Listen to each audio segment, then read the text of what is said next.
आज मेरी खुशी का कोई ठिकाना नहीं था। कल स्कूल में फंक्शन था और मुझे उसमें माँ का रोल करना था। स्कूल में सारी तैयारी हो गई थी, लेकिन मेरी टीचर ने कहा था कि अब घर जाकर अपनी माँ को ध्यान से देखना, वो कैसे उठती बैठती है, कैसे काम करती है, और सबसे जरूरी बात, वो दुपट्टा कैसे ओढ़ती है। छुट्टी होने के बावजूद मैं सुबह जल्दी उठ गई। पूरा दिन माँ के पीछे पीछे घूमती रही। कभी देखती कि वो झाड़ू लगा रही हैं, कभी वो किचन में काम कर रही होती, तो कभी कपड़े धो रही होती। मैं हर चीज को बहुत गौर से देखती रही ताकि कल स्टेज पर कुछ भी भूल न जाऊं। रात को अचानक ध्यान आया कि जिस कपड़े में मुझे रोल करना है उसमें तो दुपट्टा है ही नहीं।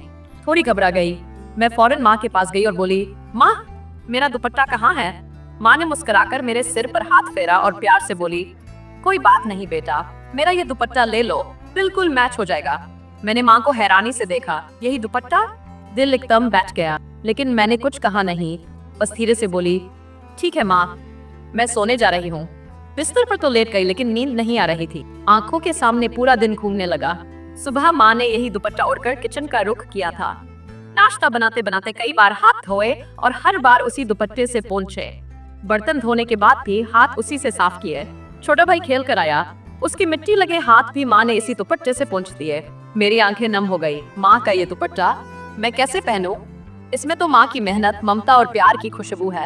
इन्हीं ख्यालों में कब नींद आ गई पता ही नहीं चला। सुबह जब आँख खुली तो चौंक गई। मेरे सामने माँ का दुपट्टा बिल्कुल साफ धुला हुआ और इस्त्री किया रखा था। पता नहीं माँ ने कब धोया, कब सुखाया और कब प्रेस किया। मैंने वो दुपट्टा उठाया, माँ को देखा और चुपचाप उसे सीने से लगाकर स्कूल के लिए निकल गई। आज मुझे सिर्फ माँ का किरदार नहीं निभाना था, बल्कि माँ की मेहनत, ममता और उनका प्यार ओढ़कर मंच पर जाना था।